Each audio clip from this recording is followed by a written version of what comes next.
Hi there, it's video number 11. Our repairs are negotiated, now what? Okay, around this time we're going to get generally speaking, some a title commitment in the next few days.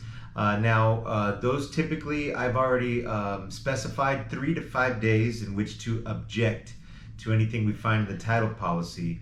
I will be going through that title policy with a fine-tooth comb. You will receive a copy from our title company as well.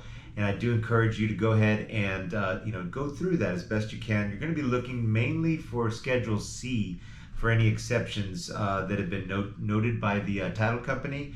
We can have another dialogue about that, and I can explain anything to you, of course, along the way. Now, this is also the underwriting phase for your lender.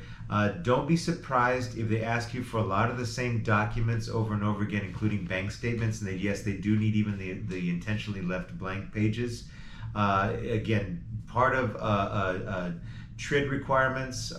It's a spin-off from the CFPB's, Consumer Financial Protection Bureau. All standard stuff. Don't be angry with them, whatever you do. Just standard stuff that you'll be asked for. So just know that that's another thing that's going to be happening. Right now we're in the underwriting phase, and if anything, I can answer any questions for you along the way. You know where to find me.